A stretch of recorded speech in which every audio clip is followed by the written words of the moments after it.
La parole est à Monsieur Marc Laffineur.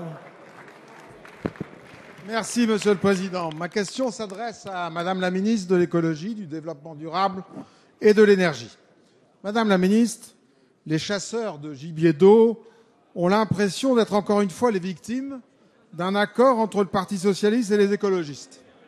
Le 16 janvier dernier, vous avez adressé un courrier au président de la Fédération nationale des chasseurs afin de lui notifier votre refus de reporter la date de clôture pour la chasse aux oies grises.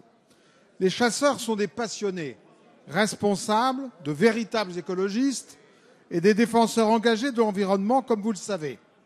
Cet engagement des chasseurs contribue significativement à la préservation des espèces et de leur développement. C'est d'ailleurs grâce au plan de chasse que le nombre de cervidés est en augmentation constante depuis 20 ans.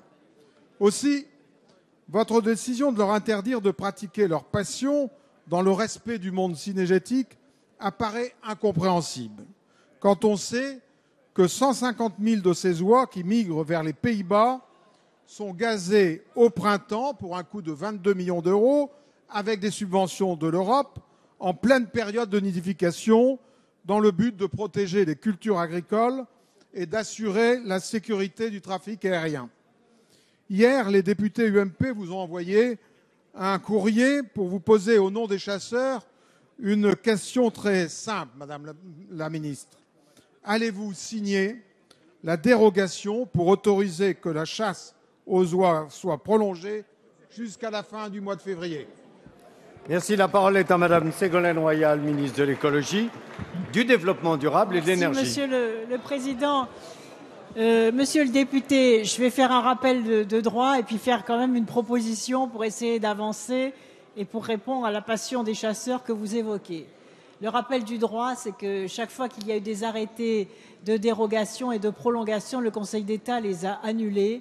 Et donc, je ne reprendrai pas cet arrêté de dérogation parce que je ne suis pas pour l'hypocrisie. Je pourrais le prendre en disant je vais faire plaisir aux chasseurs, prendre l'arrêté et ensuite attendre que le Conseil d'État l'annule. En revanche, vous avez soulevé un point important. D'abord, c'est qu'il y a des incohérences entre différents pays, puisque c'est vrai que si la France arrête la chasse des oies cendrées au 31 janvier, ailleurs, dans d'autres pays où cette espèce prolifère, comme aux Pays-Bas, il y a des destructions massives, puisque la chasse y est également interdite. Donc, nous devons avancer sur une réflexion de cohérence entre les différentes réglementations d'un pays à l'autre. Et une réunion aura lieu avec les chasseurs et les associations de protection de la nature le 27 janvier prochain, au cours de laquelle j'espère que nous avancerons. Deuxièmement, la Commission européenne autorise une flexibilité des dates de chasse pour les espèces qui sont en voie d'extension.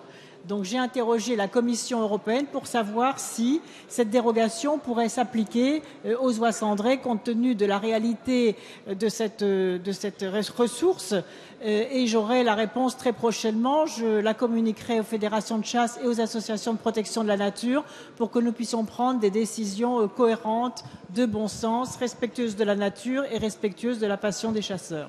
Merci Madame.